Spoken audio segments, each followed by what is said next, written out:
see you crying,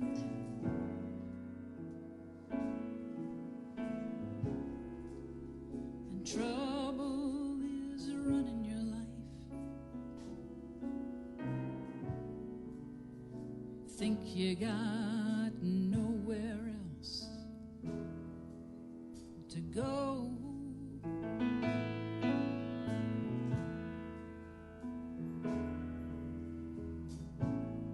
Say you feel like you're dying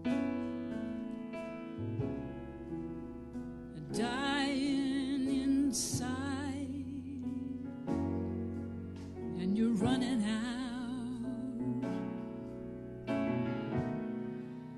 the things you think you know.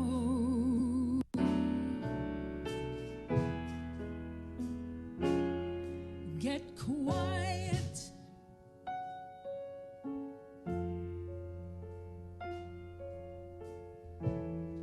Get quiet and be still. Make some room for the answer to come on through. You gotta get quiet.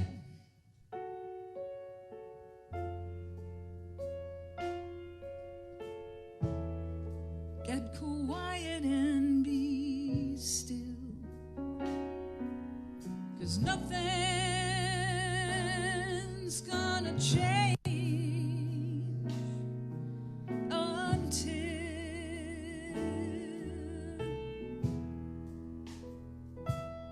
you turn it over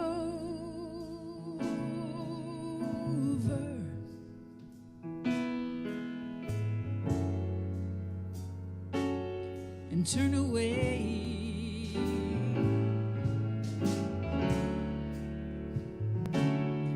from the things that are weighing you down. Turn it over,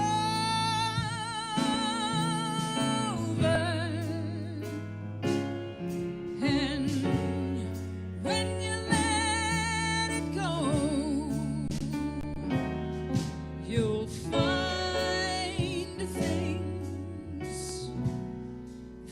things turning around.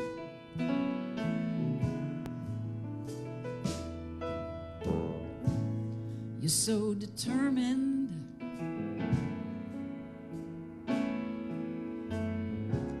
you're so determined to be right.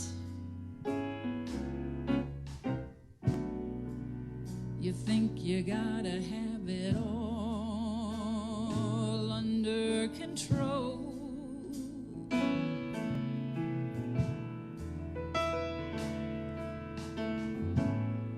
But come on,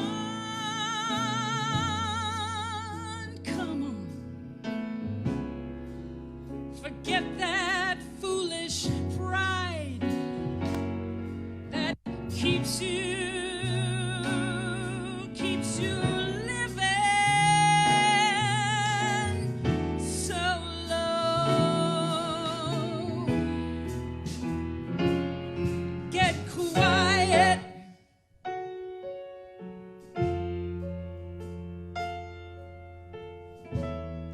get quiet and be still. The answer is waiting on you to hear. You gotta get quiet.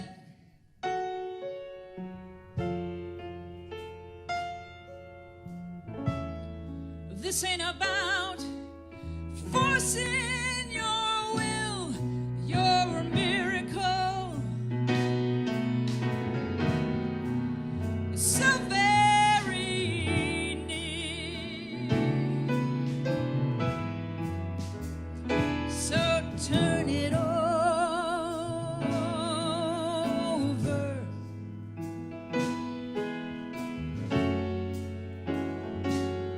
turn away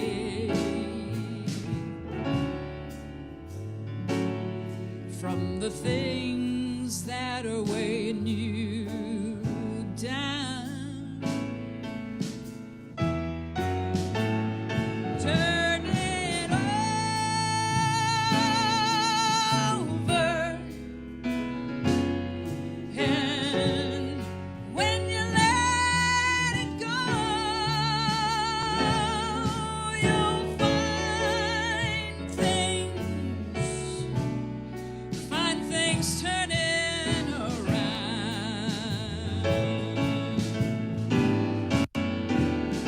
Turn it over,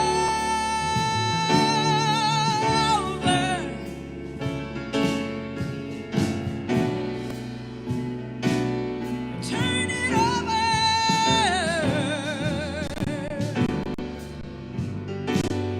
When you find your knees down on the ground, turn it over,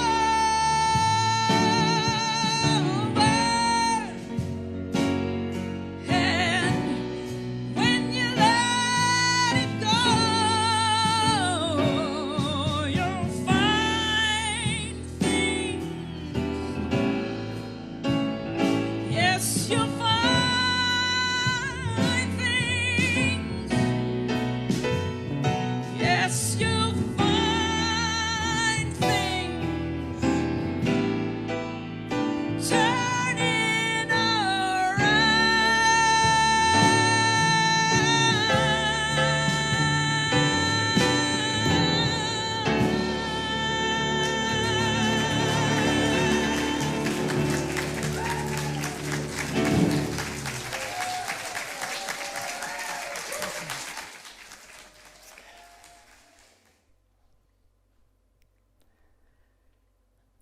Good morning and welcome to Unity of Wimberley's live stream service.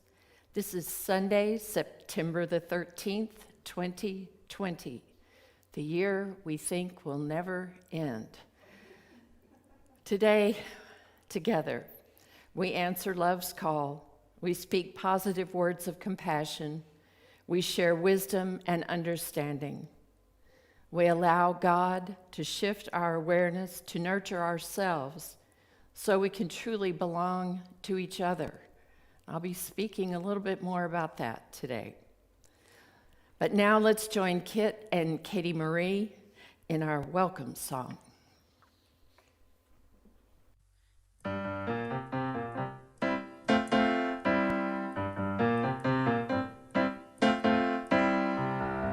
I live in the spirit of love.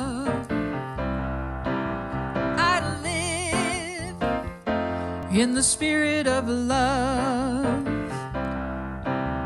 I live in the spirit of love, because love lives in me. I move in the spirit of love. I move in the spirit of love. I move in the spirit of love, because love moves in me. I reach out in the spirit of love. I reach out in the spirit of love. I reach out in the spirit of love, because love reaches out through me. I heal in the spirit of love. I heal in the spirit of love. I heal in the spirit of love, because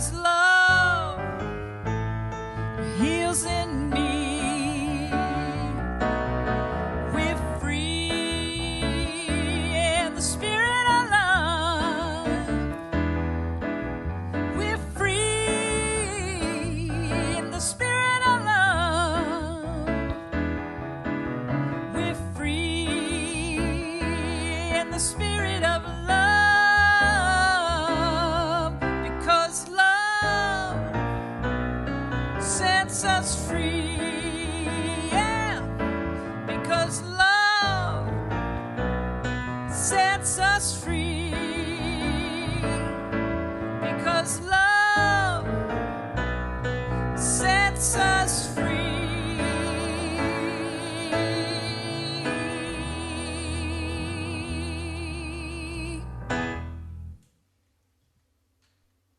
Thank you, Kit and Katie Marie.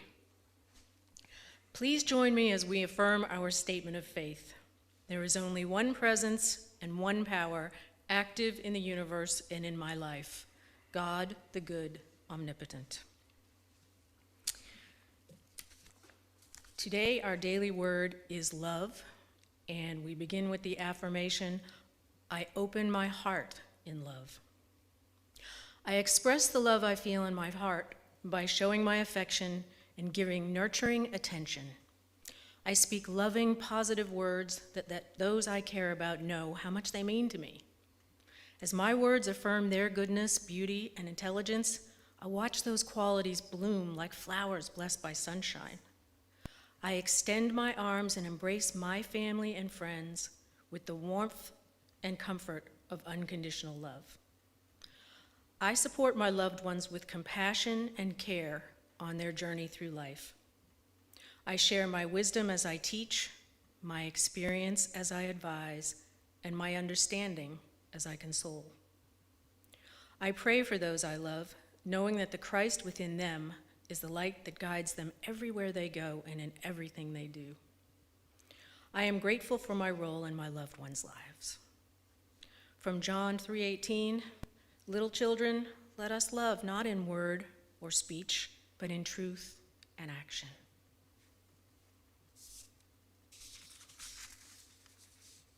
And now with our gathering prayer, Jan McGowan.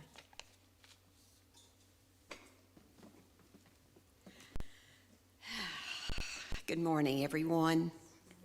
So this morning, I would like to continue that message of unconditional love, continue it actively with you participating with me in prayer. First of all, we will gather that unconditional love within ourselves for strength and wisdom and guidance. And then we will reach out to others, maybe person, place, or thing, for that same healing and strength and unconditional love. And then we will reach out to any way we are challenged, to any person we are challenged by.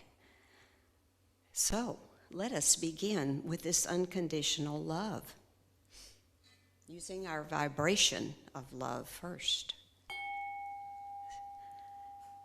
Take that deep breath in, settle in, relax, exhale your air. Do it again. Deep breath in, deep breath out. And so we begin with the next breath in. We breathe it into our heart. And we breathe it also into right behind the heart. We feel our own heart beating that unconditional love.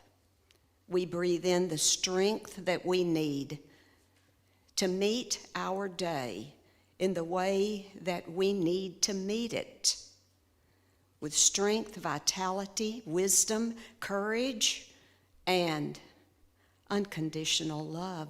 Breathe in.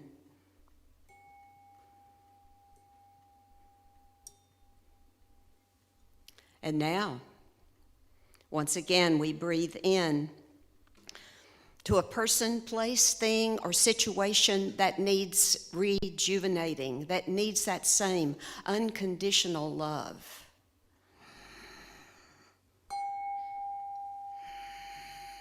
And we see this person, place, or thing in their highest and best, in their healing, strong, vital, alive, in divine timing and in divine order. Now, exhale. Let it go.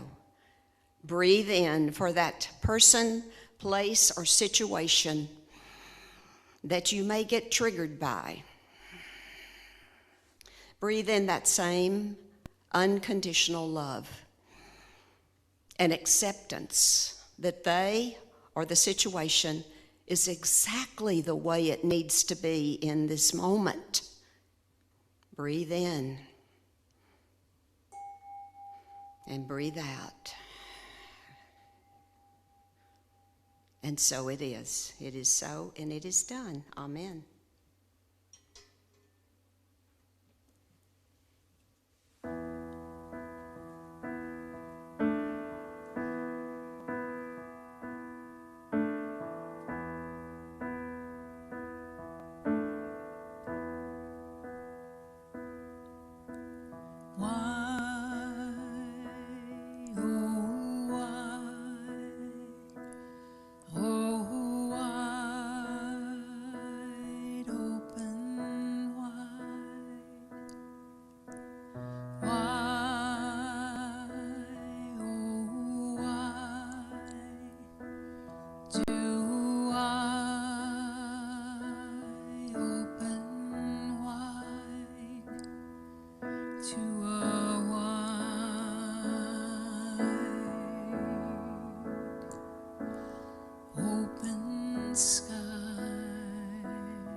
Solitary and so exposed.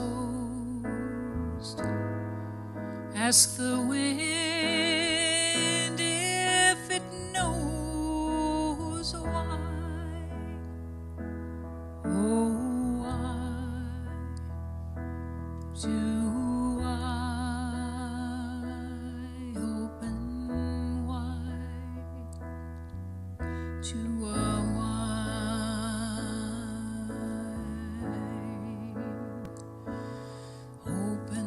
sky?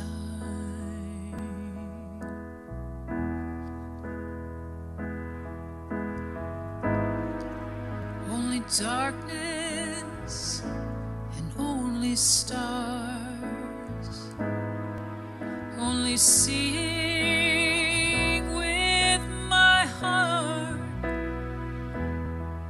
only sun and only blue, seeing clearly what I must do.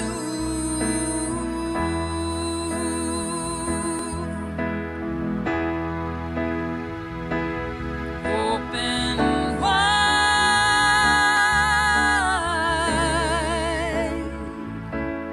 open wide,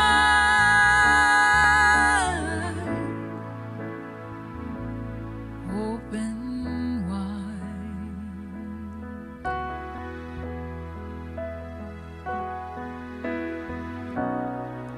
I could burn up in the sun. There's no fear inside of me. No zenith, no nadir, no hands, no feet. Just drifting,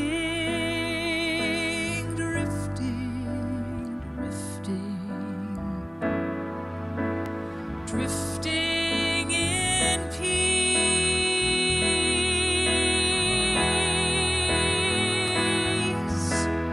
Wide,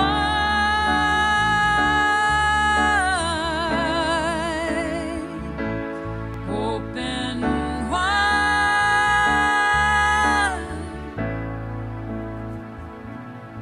open wide. Oh, do I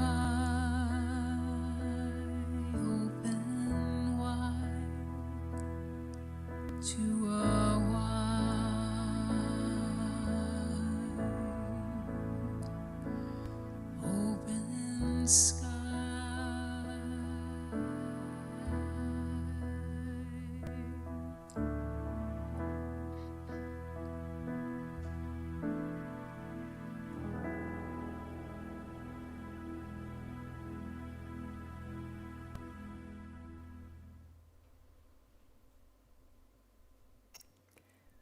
That is one of my favorite songs that Kit and Katie Marie present to us over the years.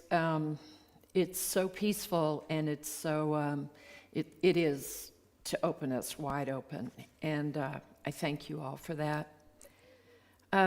Friends, some of you may know, and for those of you who do not yet know, our beloved Jim Beal made his transition to his next life last Monday, September 7th, at the Deer Creek Nursing Home here in Wimberley. His family wants you to know that at the proper time, there will be a celebration of life service, and we'll let you know when that's going to occur. Jim Beal was a gentleman of the highest order, a scientist, a scholar, and an explorer of the cosmos and the psyche. He and his wife Roberta were longtime members of Unity of Wimberley, and he contributed to the placement and creation of our beloved labyrinth. He loved attending church, sitting up front, and was always ready to help me with extra information to benefit my service. And I never minded it. It was wonderful. For those of you who did not know Jim well, we want to share with you a short clip from a video interview that was filmed with him in 2011. Before we do that, though, I'd like to just let you know, I'm going to say some really big words here for a moment. I knew Jim in his later years when he came to church in a walker, and he was frail, and he wore a red baseball cap all the time. But here was what he did in his life. He was a staff engineer in the Advanced Processes Technology Department while at Martin Marietta Manned Space Systems, which occupied the NASA Michaud facility in New Orleans, Louisiana. He was responsible for determination of new non-destructive evaluation, or NDE, technologies and processes, such as digital X-ray, eddy current, electrostatic cooling, which may be applied to improve performance of the current space shuttle external fuel tank materials and welds. He is a co-owner of a patent called Enhanced Electrostatic Cooling Apparatus, a process to cool and strengthen thin aluminum welds on the external tank of the shuttle. For many years, he investigated potential applications of electromagnetic field, or EMF, effects for environmental improvements to enhance long-term mental and physical health and improve the healing process. In his later years, he was supporting research about toxic elements in our breathing, eating, sleeping, and working environments, which can cause health stress in system metabolic functions related to electrical and chemical sensitivities, like fibromyalgia, chronic fatigue, and a host of other problems not responding to current medical treatment and primarily affecting women's health. And before he retired from his home in Wimberley, he offered his EMF interface consulting services.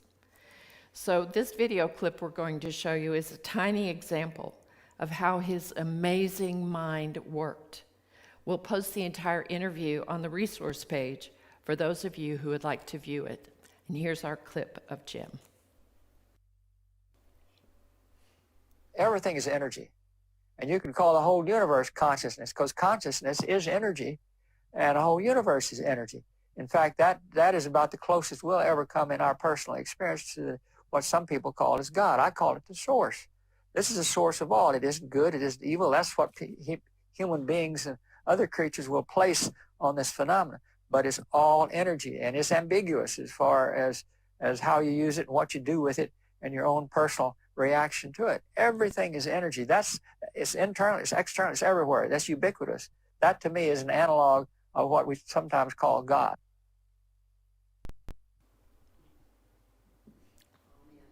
Amen. Extraordinary person, and not unsurprisingly, Jim's life fits right into what I was going to talk about today anyway, because the title of today's lesson is fitting in or belonging, which has a question mark at the end, about which you do. What do you do? Do you fit in or do you belong? And so most of us spend our lives trying to fit in to wherever we are. And it's important to us that at some point in our lives we find our tribe without reverting to tribalism.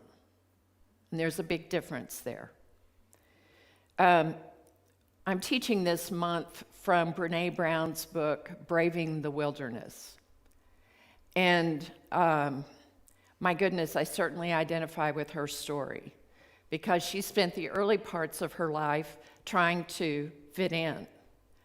And it's because her parents moved around a lot and she had new places to adjust to every time they moved. And so I just want to share with you, some of you have heard this already. I was born in Midland, Texas. Didn't live there long enough to remember it. Went back there once in my adult life. And that's all I'll say about that. And then we moved to Lubbock. And then we moved to Fort Worth. And I was 4 at that point. Before I turned 5 years old, we moved to Illinois. And after that, we moved to Cincinnati, Ohio. We moved to St. Louis, Missouri. We moved back to Cincinnati. We moved to just outside of Denver, Colorado. We moved back to Illinois. Then we moved to San Antonio. And then we moved to Arlington, Texas, outside of Fort Worth. And then we moved to Mansfield, Texas, which is a suburb also of Fort Worth. And that's where I started 7th grade. So I moved a lot when I was a kid. And it was important as a child, and especially with the expectations placed on your firstborn child, to do well everywhere I went. And so it meant that every place I went, I had to adjust quickly to try to fit in. And I never really felt like I fit in anywhere, and I still kind of grieve sometimes that I don't have a childhood friend like I've known all my life. There's one person that I'm no longer, our paths don't cross anymore, but my parents knew her parents, and we were born a couple of weeks apart from each other. But we weren't close friends throughout our lives, so I didn't have that connection to a home place. And home was just wherever my parents were. My dad was a civilian employee for the Army most of that time, and so we were everywhere. And one of the things that I could do to fit in, kind of, was to try to excel at my studies in school. So I could be the smart kid. Well, by the time you get to middle school, with all the pressures of adolescence and all the weird hormonal stuff of puberty, being the smart kid wasn't really the best way to be the popular kid. You were just the smart kid. And that wasn't much fun either. And so, as you can imagine, going through all that, and I enjoyed my middle school and high school years. I was very involved. I had a lot of friends, but I always had this sense of anxiety that I didn't really fit in anywhere. Felt the same thing when I went to college. And so finding a way to feel like I belonged to a group of people was hard.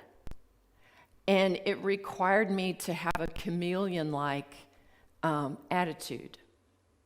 So that when I was with my family, I was this way, and when I was at work, I was this way, and when I was out with friends, I was this way, and when I went to church, I was this way, so that I would fit in all these places.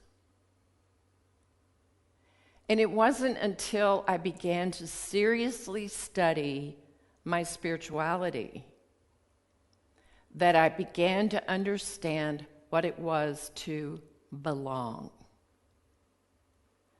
because belonging doesn't have as much to do with the people that you're around. It has more to do with your sense of belonging to yourself.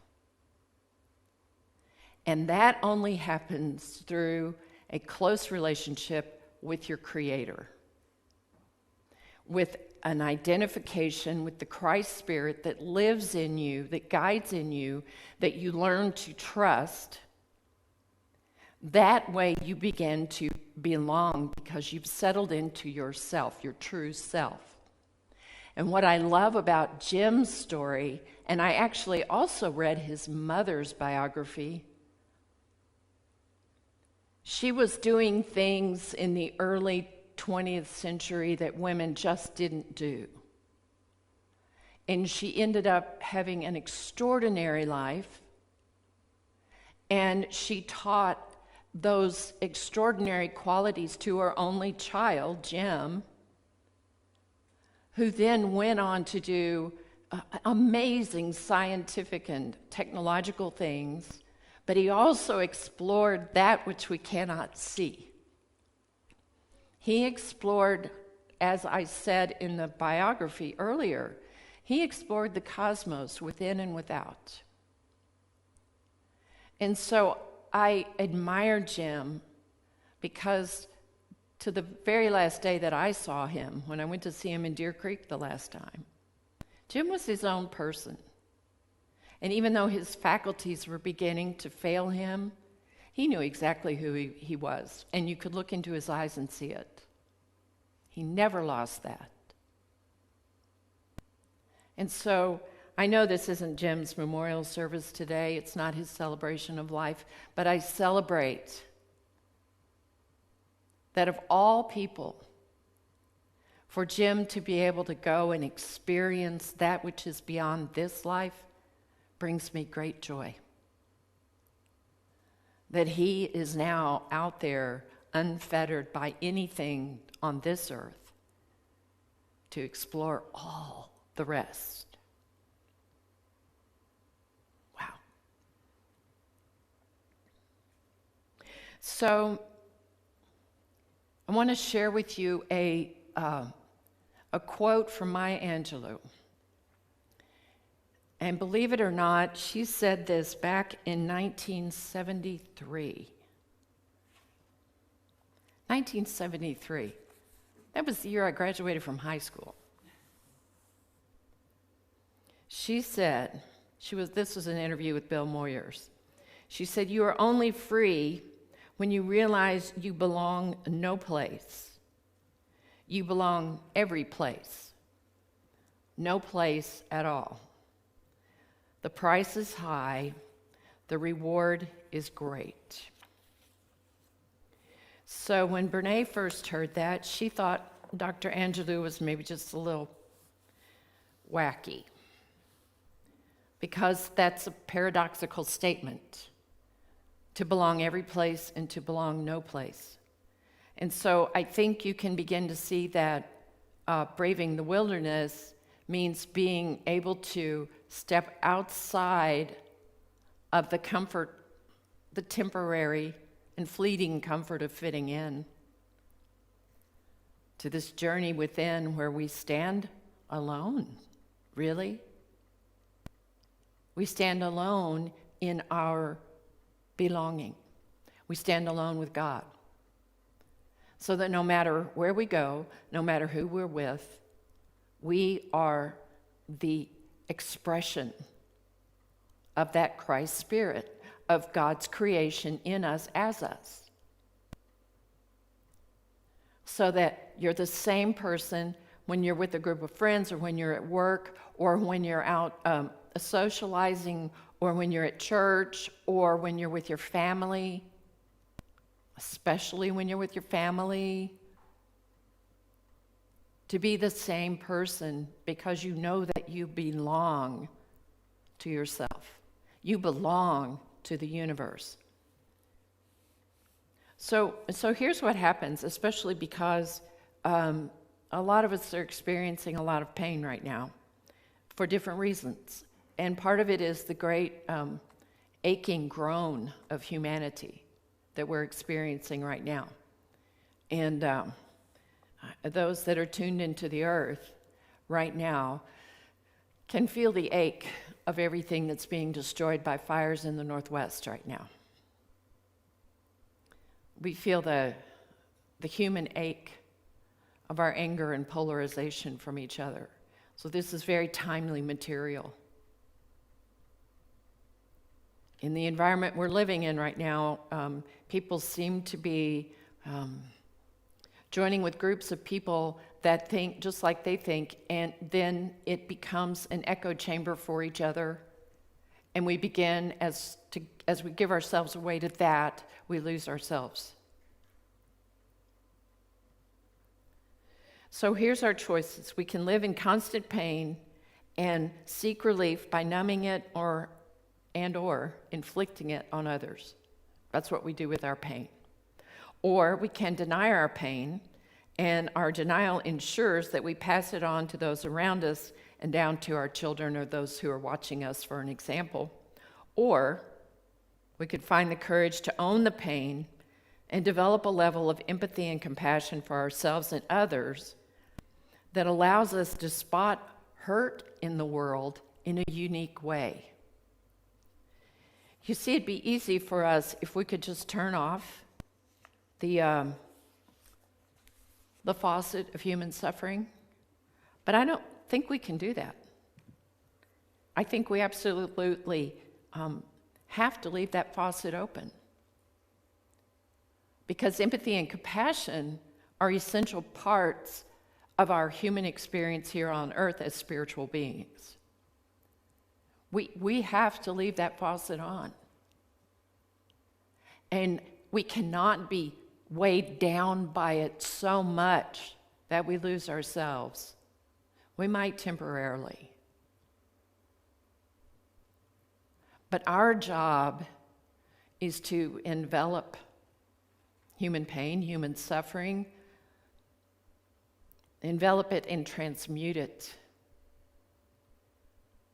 through the love and the peace and the life and the compassion that lives in us, just like our daily word said today. We take it on. And those of you who have been in my classes, you know that I talk about the Tibetan Buddhist practice of Tonglen, which is where we know the light of truth within us. And when we're with others who are in pain, we breathe it in, we transmute it with our love, and we breathe it back out as peace and healing. We can all do that. Jan did that with us this morning. We can do that with our breath. We can do that with vibration. Now, I have to tell you that I'm standing here before you today, and I'm going to be my authentic self. I try to be my authentic self every time I'm standing before you. I'm in pain today. I've been experiencing a lot of pain. Some of you have been sharing that with me and holding me up. But my husband is about to move into a long-term care facility. He'll have some independent living, but he'll have care for the rest of his life. That's a huge change in my household, a huge change in my marriage. It's best for him, but it's hard for me and our children. My dad, who's almost 88, is undergoing immunotherapy for metastatic lung cancer. And I can't really be with him. I can't. Gonna need a tissue. Gonna need a tissue. Can't hold him the way I want to. Thank you. I would love to be able to embrace him and let him know that whatever he chooses on this journey, it's okay. It's okay. And my brother, I spoke with him this morning. My brother has been living his dream for the last couple of years in Fort Collins, Colorado, not too far away from the Heinemans, Santa and Matt, that you all know. And They've been going through the fire and the smoke and the ash of the fires in Colorado that have not jumped the river to Fort Collins, but certainly affected the quality of the air, and there's ash everywhere. It was up close to 100 degrees, and then suddenly it dropped down to 39 degrees and it snowed. So my brother was already having some issues with a fall that he took helping a woman outside the store where he worked. She had fallen down, and in his trying to get her up, he fell and got some compression fractures in his back. And then he was taking a friend home in the snow the other night, Tuesday night, and spun out his car into a curb and pretty well totaled his car. And then when he got out to see the damage, he kind of jacked up his neck and hurt his back again. He's on disability already, and so this is pretty devastating for him. And of course, my first instinct is just to jump in my car with my bags packed and drive to Fort Collins and go be with him and help him out. I'm not sorry that my heart is breaking open for 3 very important men in my life. It means that I'm alive. It means that I belong to myself. It means that I'm able to take my love and compassion anyway and hold out the truth that is within them as well, so that they're strengthened and lifted up, because I don't have their answers, God does.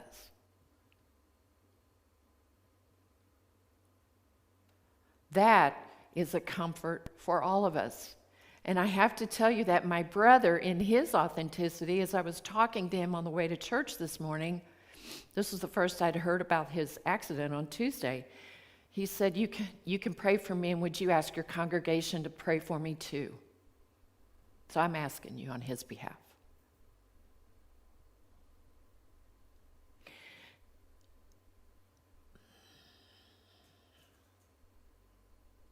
The people that we have the deepest relationships with are the people who also belong to themselves. They're not trying to please us. They're not trying to be something that they're not. They have the strength of their authenticity to belong, whether they're in a group or standing alone.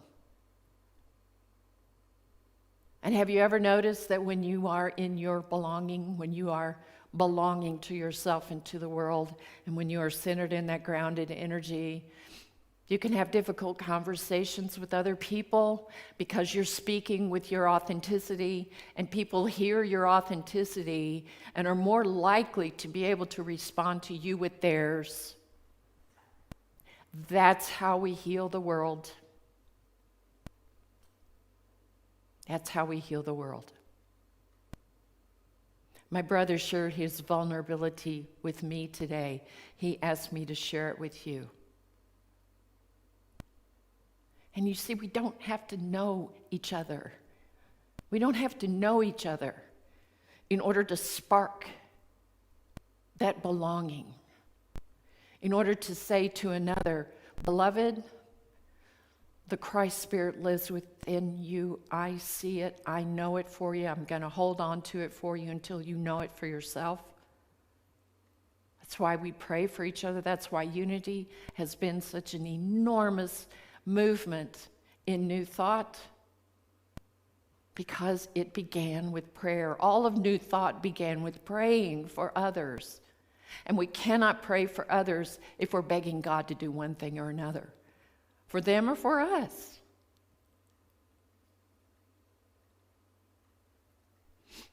So here are some questions that I will pose to you.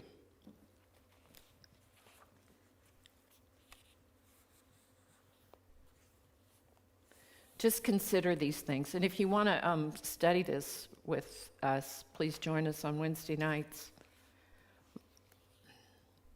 What is the process, practice, or approach that the women and men who have developed a sense of true belonging have in common? Look at the people that you admire the most and know that they're reflecting to you the qualities that are lying in potential in you. What does it take to get to the place in our life where we belong nowhere and everywhere? Where belonging is in our heart and not a reward for perfecting, pleasing, proving, and pretending. That sounds like the 4 deadly P's to me. Perfecting, pleasing, proving, and pretending. Oh my Lord, I spent so many years doing those things, didn't you? It's exhausting. It's not a reward for, it's not something that others can hold hostage or take away. When we're authentic, nobody can take that from us.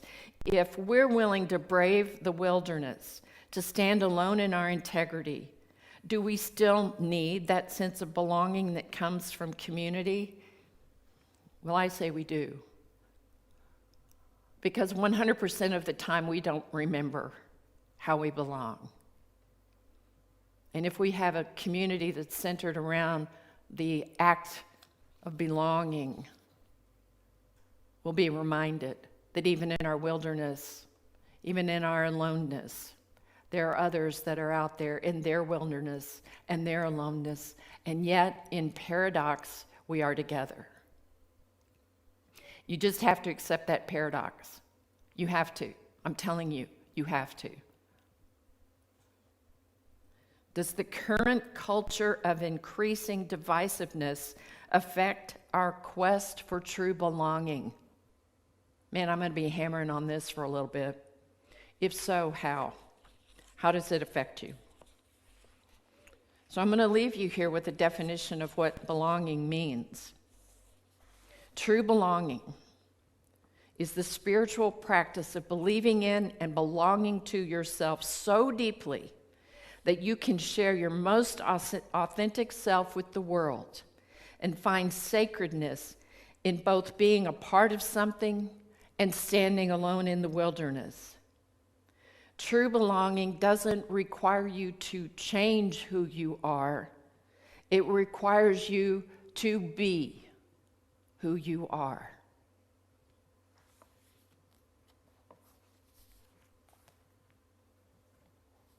If y'all were here in the room with me, I'd be asking for some amens.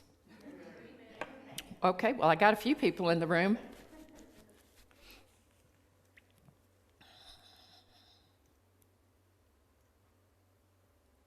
Do you remember those times when we meditated? We make our hands into a bowl. I think it's important to get our bodies involved in our spiritual practice. Ain't that true, Jan McGowan? Yes, it is. So we're going to hold our hands in a bowl. And we're going to put ourselves there, and we're going to put all the people that we're praying for there. There are people that are in pain right now, people that we love. We're going to put everybody that we love and care for right here in the bowl.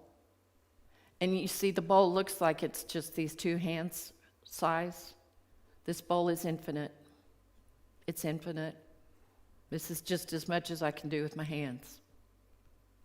But this bowl is infinite, and we're holding humanity in it.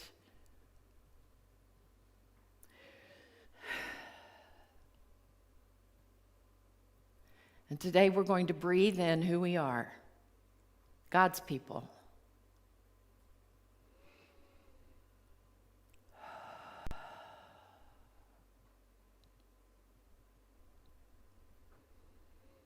And as we breathe in that pain,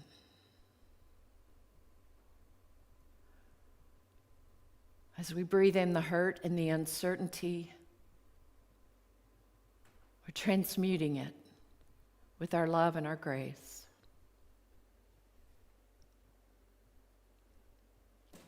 It's not of our own. It's the mechanism that was created in us before we were born. So we breathe it in. We transmute it with our love, our compassion, our empathy, our knowing. And we breathe out grace, peace, healing, serenity.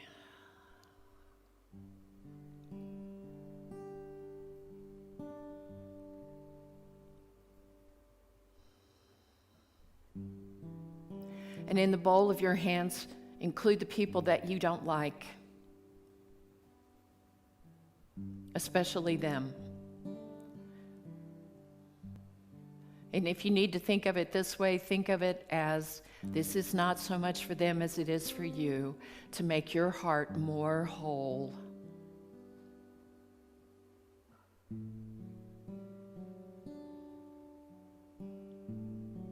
Everyone is deserving of love. They don't have to accept it, but they're deserving of it, and so we breathe it in and transmute our own feelings. And we breathe it back out as peace and understanding.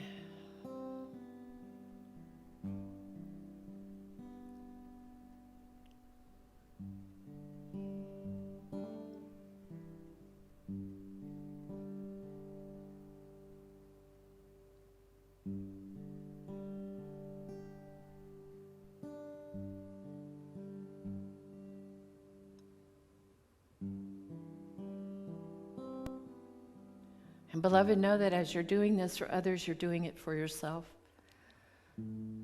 Your own pain, your own uncertainty, the places in your life where you've tried to please, where you've pretended.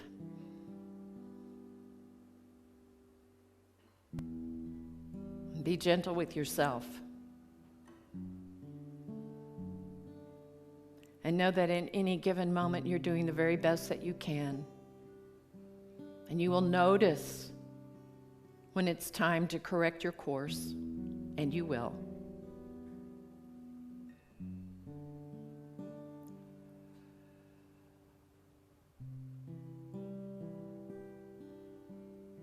And because all of this is true, and because all of this is good, because all of this is infinite and eternal, we are so, so grateful.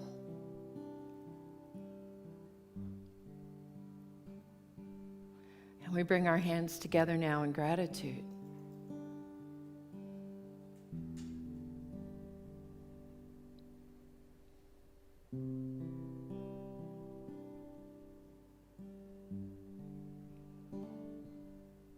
And the final step is now to release and let go of everything else that is not God. Everything else that distracts you from the true one. Let it go.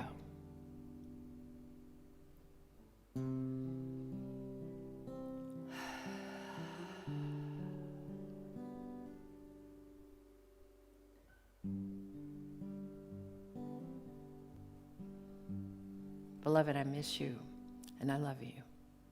Amen.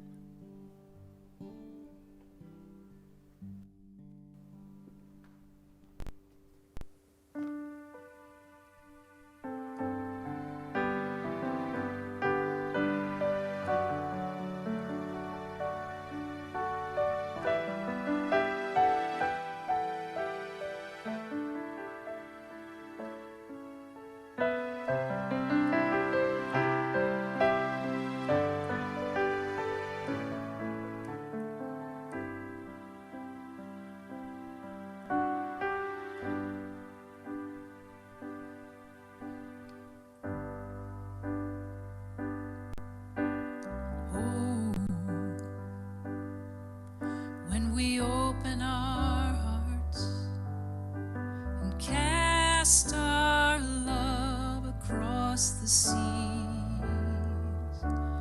We will share our light with the rising sun, and we'll know who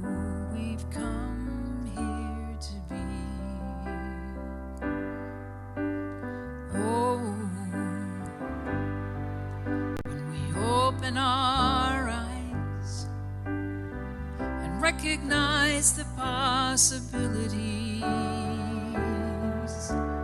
We will share our minds, and when day is done, we will know we've come here to be. A light for justice, a light for hope and peace like the world has never known, and love, oh love, is who we've come here to be.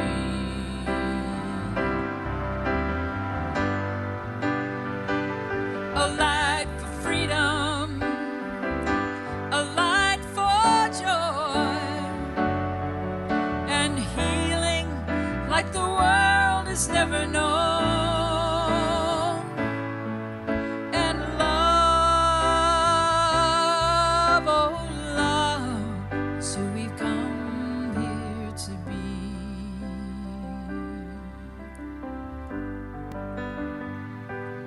Oh love,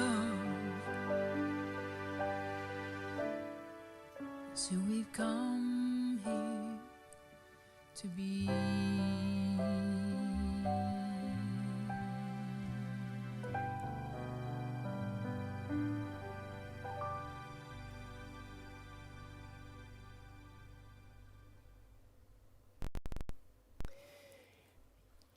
Each week, my friends, we've been sharing with you some of the places that your gifts and tithes benefit both inside and outside our community. This spring, one of the hardest hit areas from COVID-19 was the Navajo Nation. By May, the Native American territory surpassed New York for the highest per capita infection rate in the United States. The spread was complicated by multifamily dwellings, lack of running water, and access to food supplies. Your gifts were sent in gratitude for our country's indigenous peoples and for the rich spiritual culture they possess as we affirm perfect health and healing for all our brothers and sisters. As part of our prosperity consciousness, we continue to give where we are spiritually nourished. That way, we are able to take care of others as well. We are grateful for the gifts that you've sent in already, and we affirm the gifts that you are sending now.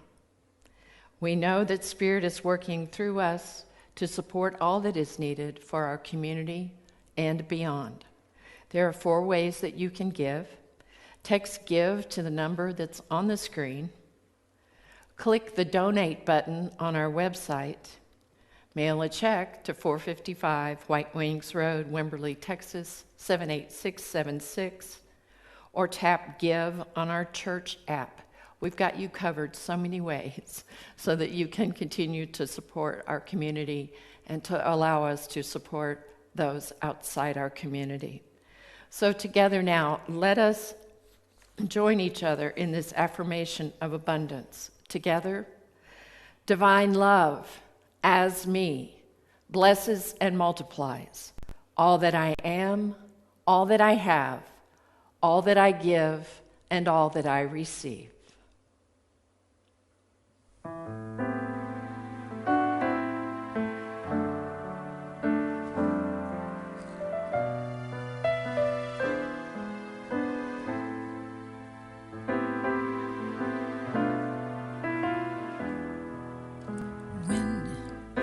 Trees taunting you, teasing you. Come out and play. Wind in the trees, beckoning, heckling. Who are you trying to please?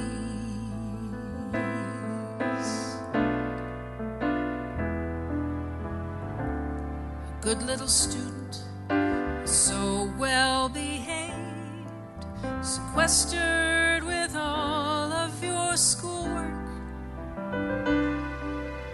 Take extra credit wherever you can, because you must learn, you must. Wind in the trees, taunting you, teasing you.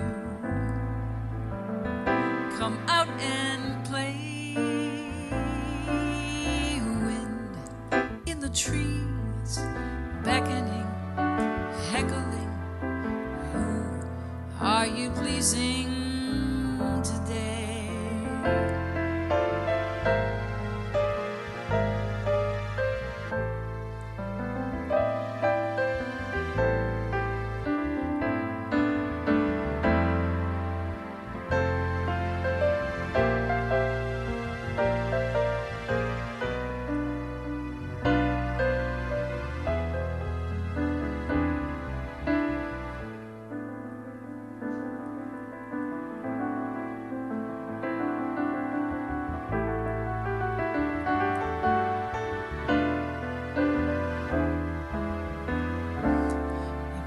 Can be frightfully playful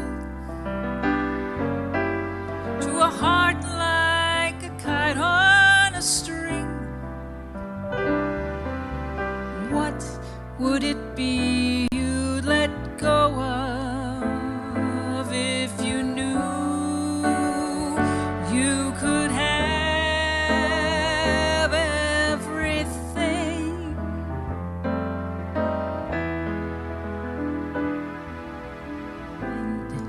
In the trees, taunting you, teasing you. Come out and play. Wind in the trees, beckoning, heckling. Who are you pleasing today? Are you pleasing today?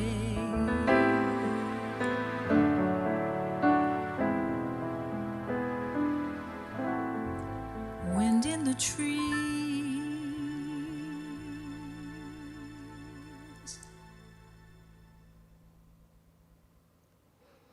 Wow, Kit. I know I've heard that song, but it's been a while, and well, you nailed it for today. And so thank you, Kit. Thank you, Katie Marie, for bringing us that very jazzy, very a timely song. Thank you.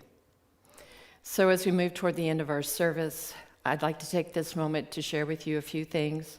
Our September Wednesday night class continues this week with the book study of Braving the Wilderness by Brene Brown.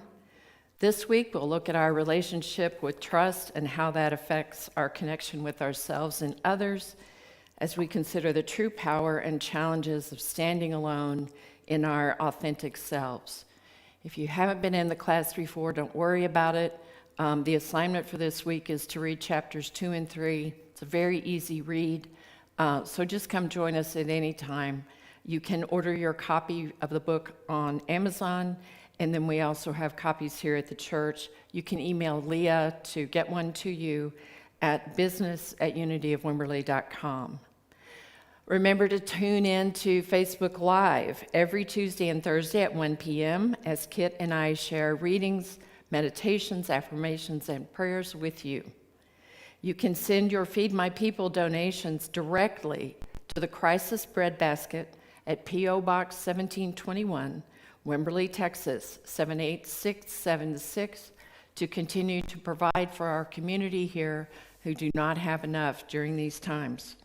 Please email your questions, concerns, and prayer requests to Kit and/or me at minister@unityofwimberley.com and asl@unityofwimberley.com. And so now, my friends, together, let us bring this to a close by praying together our prayer of protection.